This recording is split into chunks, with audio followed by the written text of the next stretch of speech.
Welcome to another episode of Hemp Barons. I'm Dan Humiston, and on today's show, Joy takes us on a deep dive into some of the equipment necessary to grow and process hemp with one of hemp's largest United States-based growing and extraction manufacturer.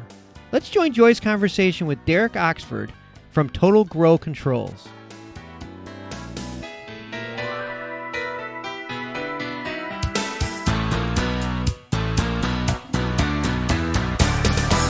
Well, thank you for being with us on the show today, Derek. Welcome to Hemp Barons. Thank you. Thank you for having me.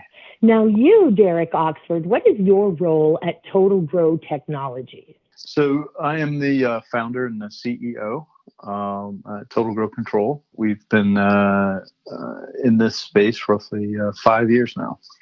And that's one of the many reasons why I was interested in having you on Hemp Barons. Unlike many of the fly-by-night or just popping up grow and processing equipment companies that are out there, Total Grow is quite established. So why don't you tell us a little bit about what you offer specifically in the hemp industries? Yeah, so we came out of heavy industry. I actually came from Ashland Oil before I started the company. Our focus was always controls, process related. About 5 years ago, we identified the need to help cultivators. And one of the things we identified was they need the same level of sophistication that we would see in manufacturing, mainstream manufacturing, whether it's making a car or producing a product line for cosmetics or for alcohol production. At the end of the day, those companies and industries have been established. So they have highly sophisticated systems everywhere from the production systems to the ERP systems to manage them. And we found that this industry was really missing it. So our goal was to bring that same level of sophistication, both from a automation, but from a process standpoint to this industry to try to help it move along. And I think we've done quite well with that. So, and as I wanted to make sure that we sort of establish, when we say this industry, understand that the hemp industries are human and animal nutrition, body care, pharmaceuticals, paper, textiles, building materials, biocomposites, bioresins, industrial sealants and coatings, energy, supercapacitors, fuel, nanotechnology, biomedical applications. Dear Lord, somebody stop me, Derek. So when you say this industry, let's get real specific here about what the industry within hemp that Total Grow is assisting with. And what industry is that within hemp? I mean, the hemp industry is vast.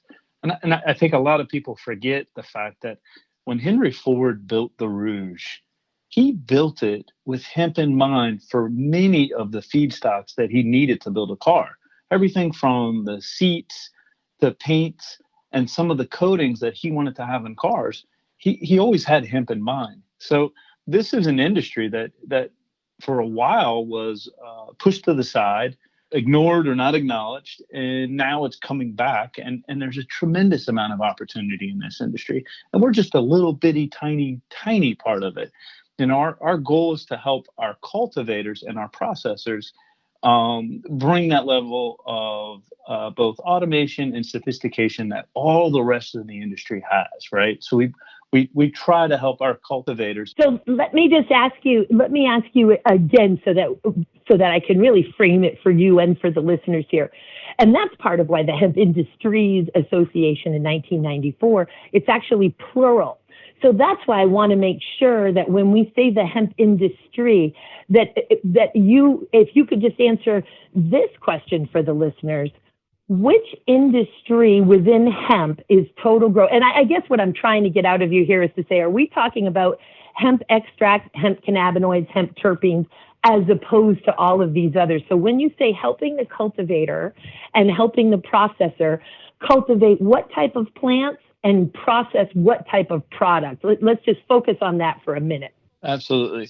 Yeah. So let's back up. So from a cultivation point of view, our systems are designed to help control the grow itself. So our systems are designed to control the environment, the lighting, nutrient delivery, to track how the plants are growing. So it gives the grower the ability to see the same data and dashboard and to have the same level of controls that other groups have. So then let me ask you this so we can, again, just get really specific. And I'm so sorry here that we're not getting down to it. No. So the only type of hemp that is grown indoors is not hemp for oilseed or fiber or grain or for fiber. The only type of hemp that is grown indoors are hemp that is sown for what, Derek? What type of products? So we actually have customers that do it for several. So we have one customer that grows hemp indoors only for seeds and turns around and sells that back out to the market. We have another customer that grows hemp only for flower indoors. So it depends on the customer and the location. And we take that, we're the high level view of controlling that facility, right?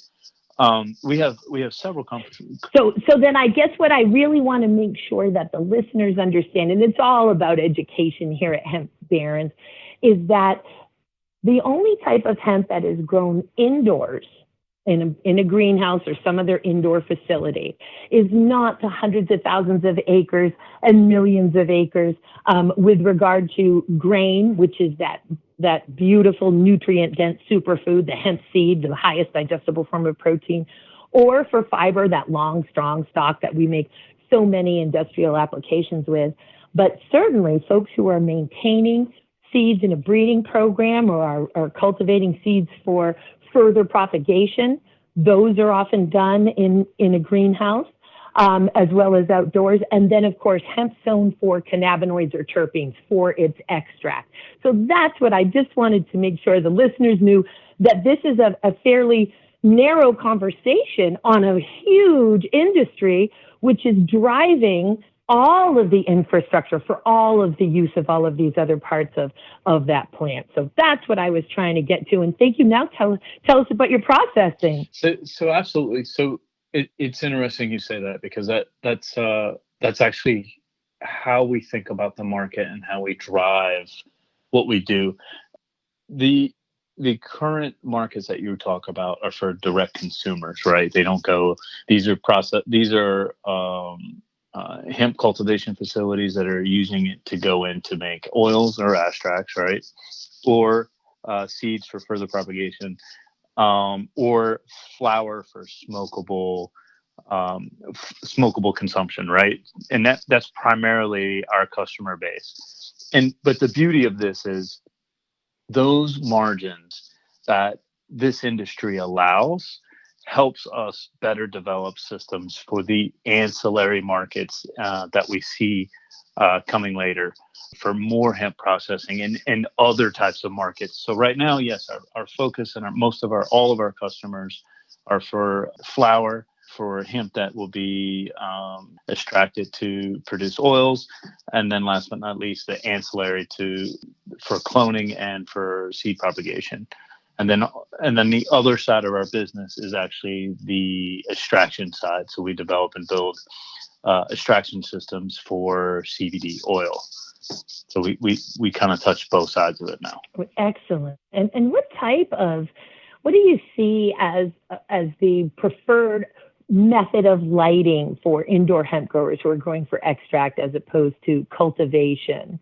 And then perhaps if you would share with us the preferred method, or at least what you're seeing in terms of sales for extraction. We see so much debate over CO2 versus ethanol. And then, of course, the old schoolers that are like, butane is still the best to preserve it all. And if you wash out all of the residual solvents, you're good. So what are you seeing there at Total Grow for these choices? It's interesting. LEDs have made a very, very strong push onto the market, but we're still talking about cultivation, right? Which still requires that human touch, that human eye to see.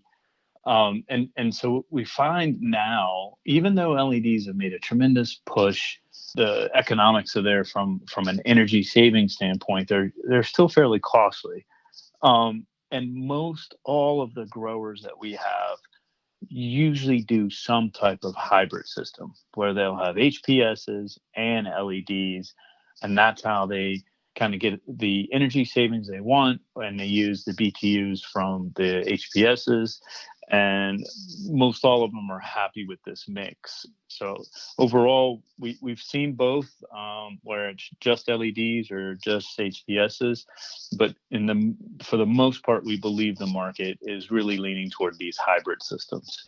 And for indeed, we're seeing a lot of the hybrid systems getting the optimal performance. And for the listeners who don't know what HPS is, could you enlighten them, sir? Yes, sure. Those are high pressure sodiums. Those are the most common methods for indoor cultivation for this market, and say for cannabis. And these two are very similar. So a lot of indoor cultivation for hemp really looks toward the cannabis space and their many-year track record of building of growing indoors, on which direction to go. So that's the big driver. So a lot of the innovation that you see, a lot of the lighting choices you see, a lot of the nutrient delivery you see was really a spinoff of indoor cannabis grows, and now has switched gears to hemp. Indeed, it's pretty fascinating. And how about some problems that you see in greenhouses that Total Grow can in fact help to solve? What are some sort of common issues? We've got a lot of folks wanting to get in on this opportunity, retiring from their software or law careers to get into hemp farming, but don't necessarily have the experience or the ability to see around corners like someone who has been doing this type of work for some time would have the ability to do. What are some common problems that you're seeing, and how does Total Grow heal that pain for folks? There's a bunch of common problems. So one of the biggest ones is usually, and it's funny you mentioned that, the people that are retiring, and we get a good bit of those where, hey, I'm retiring, I've got this fund, we've got a group of us, we're going to go build something, and right away that scares me, because these are physicians, attorneys, software people, like you said, and they have very little experience with this. And what we see coming out of the woodwork, a lot of, is what they call themselves as master growers, right? And they come out of the woodwork and they go talk to these people, and these people don't know any better, and have convinced them that I'm a master grower, I've been growing forever. Turns out the guy's been growing in his basement or his garage for the past 10 years, and he considers that his expertise. And scaling up to the size of these systems is complex. And the size of these grows, and what we see happen a lot, is they're led in directions by these guys that are so-called experts, and they don't rely on the tools, or don't use the tools that are out there to do it correctly. And there's tons of choices on how to control the environment, how to control lighting, how to control the entire cultivation facility. And first things we'll see is this master grower will normally be pretty apprehensive about, we don't want to bring technology in, we have to talk to the plants. But we also find that's the same guy that doesn't perform. And so the way Total Grow Control really helps our customers are, we have a platform that allows them to document and to put everything into one spot to control all those ancillary systems, so that if that master grower doesn't perform, which we find almost 50% of the time he doesn't, or if he or she disappears, or if he's hungover, or decides to be sick, or hold his owner hostage, which we see happen, you still have a control system with all that information there to manage it. And that control system we call Eden. Eden is never high, is never sick, is never on vacation. Eden's job is to take care of the plants, and at the end of the day, take care of the overall facility. So it's no longer to the whim of this master grower that we see come out of the woodwork now. And that's one of the, by far, the biggest problems we see. The other one is there's just a tremendous amount of information, and it's not just us that sees this. You've probably got 10 plus high-end lighting vendors that all say they are the best. You've got just as much in controls, just as much in ACs. And what we see, and this is across the board, is it's very difficult to have everybody on a level playing field, right? Because we start talking about how much light production is being given, or how efficient an air conditioning is, or how efficient the control system is. And we're not all talking the same language. So there's a breakdown there because there's no standardization across. And that even goes all the way into the extraction and to the quality of the CBDs, because that's the other half of our business. Is we see people talking about miners, and we see people talk about extraction and extraction efficiencies, and then their methodologies, whether it be hydrocarbon based or CO2 based or ethanol based, and we see these claims that unfortunately are not standardized. And so it's very difficult for anybody getting into the industry to be able to identify the differences and really work through all these differences in order to find out what's best, or what really has the claimed efficiencies or gains as stated. And I think that's really, really one of our biggest challenges coming up, especially on the CBD production side. Very much so. And I think what a lot of folks don't understand, and especially as the experienced folks trying to rightfully separate themselves in the marketplace, is no matter, you can have the greatest equipment in the world, the latest, the greatest, but it's still part science, part art here. You've really got to have those experienced extractors there who understand the equipment and have such experience with it that they know how to preserve as much of that original profile as possible. And so we're, and this talent, of course, is pretty valuable as this emerging industry exponentially takes root in this country. You probably saw the Gallup poll back in August of 2019, so just a few short months ago in summertime, that said 1 out of every 7 Americans are using a CBD product. That's some 14% of the United States. Pretty major. So you're getting a lot of phone calls, I'm assuming, then at Total Grow of folks who want in. Yeah, we get a tremendous amount of calls now, and my phone number's actually made it out, so I get calls all the time, and I'll get calls from groups I've never heard of, and they heard about our big thing right now is our THC remediation equipment. Is probably, we feel, is one of the best solutions on the market, just because it has no consumables, and it really does a good job of keeping, not destroying all the miners. And one of our biggest challenges is what I just said before, is the vernacular, right? Getting everybody on the same page, and we talk about the same thing, because when you start talking about a full spectrum, and then some say it's a broad spectrum, and we're talking about the CBD product that's going out to the packager, the end user, but there's still a little bit of deviation between what is that product and what does it really look like, and at what point is it to the level that we all agree is the common way to describe it. So we think that's where the market needs to really be going next, is, how do we get to the same vernacular to explain that same cannabinoid that we want to make sure that end user, when they're buying, they know exactly what they're getting.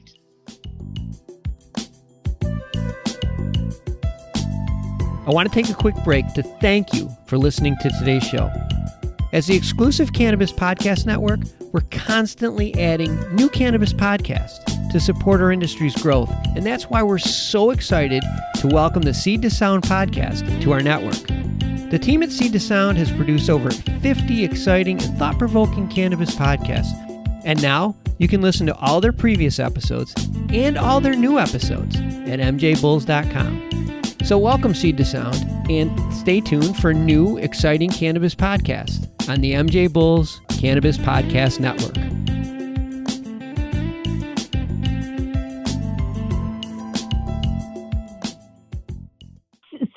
so being on the same page as industry leaders, and that's what the U.S. Hemp Authority, and folks can learn about it at ushemp-authority.org, has created those first CGMP standards for the hemp dietary supplement, food, and cosmetics industry. And we have also created a glossary. And in version 2.0, which was just released, we created standardized definitions for broad spectrum, full spectrum, and isolate. Here's the challenge. And we're having to put out version 2.1 because we released version 2.0.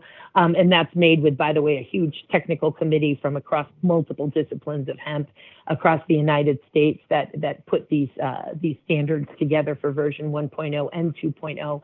I sit as vice president of the board, and the board approves and assists with that technical committee's drafting, but it's the technical committee that puts them together. And here's the challenge is you're trying to create definitions that close loopholes for folks. We know there are exploitations happening, of course, in this industry, folks exploiting the consumer's ignorance, folks exploiting a lack of a strict regulatory framework from the FDA, though we all agree that the FDA certainly does have a regulatory framework for the manufacturing, packaging, labeling, and holding of dietary supplements, food, and cosmetics. And anyone engaged in these industries needs to be following those, though there are some who are not. But I think that the bottom line is we're trying to close up loopholes so folks cannot exploit this industry without this strict framework, while also trying to be fair to manufacturers. And so we're already pushing back on our own definition of full spectrum. And so in version 2.1, it will be a revised definition, but it's a lot more complicated to come up with these standardized definitions than folks think, particularly when we're dealing with this framework that doesn't really exist for purity, for potency, for labels, warnings specific to, hemp extract. So it's really fascinating, but we agree 110%. What does full spectrum mean on your label versus what does it mean on my label? What does broad spectrum mean? And in fact, many folks think, broad spectrum means it absolutely has been remediated of its THC. Yet we have seen spectrums, we have seen extracts being advertised as broad spectrums that actually do have, when pulled out to several decimal points, a detectable amount of THC. So it's quite a challenge here, and yet here we are putting one foot in front of the other, working in tandem together and making it happen. And it's so great that Total Grow is such a part of it. How do you handle, by the way, the phone calls that you get? I think with most folks that are selling equipment or ingredient supplies, you end up having to spend, and as you know, sort of in the business of customer service and sales, there's really only so much time folks should be spending on a call, and yet folks are becoming little mini consultants, sales folks. How do you handle that at Total Grow when folks really want their hand held and you're not a consulting company, you sell equipment? Yeah, we actually take a different approach to that. We recognize that there are some tremendous challenges. There's a tremendous learning curve for people coming into the market. And we do a few things very different just because of that. Number one, call us. We're happy to sit down and talk through what we know. The first thing we will tell you is, listen, we're not a processor and we're not growers, right? We've done a bunch. We know how to build the equipment. We know what most of the people want, and we know what fails. But we're not going to tell you absolutely this is how you grow something, but we're going to try to point you in the right direction if you're making a mistake. And the same thing applies on the processing side. So we do field the calls. We try to help the customer get moving, or the prospect get moving in the right direction. We do a few things that a lot of people, probably even some people in my company, disagree with. But if we don't bring value to that particular part of the project, like for instance, lighting, if you have a question on lighting, we're going to introduce you to the lighting experts. And we're just going to tell you these are the guys we think are good. And that's it. We step out of that part of the transaction because we don't bring you any value there. These are guys that we trust. They did a good job. They're taking care of other customers. But we want you to do that. And we do that pretty much on anything we don't bring value to, right? That we can't really help you with. We try to put you with the experts. we do field the calls. And then once you move to a customer, we hold your hand in a sense the entire way. We assign a project manager to every project, big, small, medium, it doesn't matter. That's their responsibility to take care of you. It's their point of contact. We go on site to help ensure that they're comfortable, that the local disciplines are comfortable. And then when it's time to start up, we're on site right there with you. We feel the pains right there with you. We do the 12, 15, 16-hour days right there with you to get you going to assure you're successful. So we absolutely attack this in a different way. We welcome the calls. Amazing, Chris. That alone, I would think, would get folks burning up those phone lines. That's some serious customer service that Total Grow offers. And it's absolutely what folks looking to get into this industry need. For ill or good, getting into it ignorantly or not, they need that help. So, Chris, that's amazing to hear. Can we talk a little bit more about your THC remediation and maybe just teeing it up for the customers? Teeing it up for the listeners here. Matter of fact, I don't even want a subliminal there. We're just going to wait 5 seconds, and I'll start that one again, Mr. Derek. So can we talk a little bit more about your THC remediation equipment, such an important part of the supply chain right now, and so that we can tee this up for the listeners?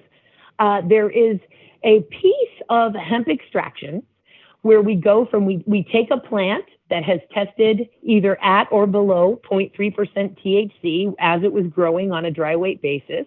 We put it in the extracting equipment, and what comes out is this unrefined crude or unrefined hemp oil that generally has spiked above in this raw unrefined state, spiked above 0.3% THC. And that THC needs to be remediated so that our full spectrum or broad spectrum products will test within the legal limit of hemp. So either at or below 0.3% in those finished products. So meanwhile, there's a little piece of the process here where hemp processors have in their possession a unrefined crude oil that contains a little bit greater than 0.3% THC. And that's where THC remediation comes in. Explain how Total Grow solves that problem for folks. Sure. Thank you for teeing that one up for me, by the way. So you're absolutely right. So when processors are processing and extracting that material, it was tested below. But inherently, when you extract the material and you go through distillation, the crude will inherently exceed the limit. That's it's the stoichiometric math part of that, right? So our methodology, if you remember before, I said I came from Ashland Oil before we started the company, and most of all of my team came from petrochemical and refining. So what we did is we looked at the problem in the industry, and just like we brought controls and we brought that sophistication, we did the same thing. The first thing we did is try to understand what are the real volumes people are doing, what are the real choke points, and what's the current best methodologies out there. So right away, we could see that the average volumes on a geographically centralized processor, a toll processor, could be anywhere from 1,000 liters a month to 40,000 liters a month. But their largest choke point was usually THC remediation, because most all of them use the same methodology, which is chromatography. While chromatography is proven, it works well in the lab, it scales up, but it doesn't scale up very well, and it's very costly from an OpEx point of view, from a consumable point of view. So we went back to our refining and our petrochemical days and said, okay, well, how do we do this better? And we essentially took that knowledge base that we have. We went back and looked from our processing days and tried to understand how can we bring industrial scaled solutions scaled down from heavy industry down to this market. And that's how we approached this. We didn't look at a lab scale and scaled it up.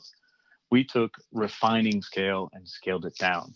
So our methodology is very similar to what you would see in a refinery or an oil processing plant or a petrochemical plant. That methodology does not require consumables. Our methodology has a very high throughput. Our smallest system can handle 0.25 gallons per minute. And so with that in mind, we're able to remediate THC and keep most of the cannabinoids intact. We're not destroying it in the process. So we don't really see any degradation. And part of that is really, really good heat control and vacuum control. And the other part of it is, we're scaling down and redesigning petroleum equipment to match the needs of this market versus trying to scale up lab equipment. And that's really been our secret to success here. Really fantastic offerings that you have for folks. A one-stop shop, I would think, for seed in terms of equipment for seed propagators and indoor extract growers, particularly with the processing, particularly with the THC remediation equipment. How can folks find you, Derek, if they want to get in touch with Total Grow? So the easiest way is to just go to our website, totalgrowcontrol.com. There's a contact tab, and they can fill out the form, or there's some phone numbers to get them to the right people. And we're a full engineering suite as well. We do design build. We also do operations as well, so we can take care of your operations, provide the manpower. We're stamped in every state in the country, so we're happy to help the customers do this as an entire project. And help them through the process all the way through. Derek, I don't want that to be lost on the listeners. That's major. Supply the manpower. You're in every state. Somebody wants to get involved with this from stem to stern. Total Grow will be there to assist them, even with the labor, the design, the build, the equipment, the labor. And I find that the website, just in general, is a huge resource of information on multiple levels. Great information on the site alone for those kicking tires and exploring. Well, thank you. Yeah, we thought that this is a fairly technical process. And while we do come out and train you, we do spend time with you, we thought it was really important to offer the manpower. So we will hire local engineers or local chemists to actually support you and be part of your staff, to run the equipment, to advise you, to check on everything, make sure it's running well. So we did that because we think it's necessary. If I had to think ahead, I think in the market that will change as groups get bigger and more sophisticated. But right now we think it's a need, and so we offer it. And that's exactly what I mean by putting one foot in front of the other and working in tandem together to really build this hemp economy. And that's what it's taking. It's taking all kinds of creative solutions and motivated folks who are really dedicated like you. Derek, it's been a real pleasure having you on Hemp Barons today. I'm wishing all the success in the world for Total Grow and for all of the customers that it serves. Such a pleasure to be building the hemp economy with people like you. Thank you very much. Thanks for having me. A pleasure. Enjoy your Christmas. Thank you. You too. Bye-bye.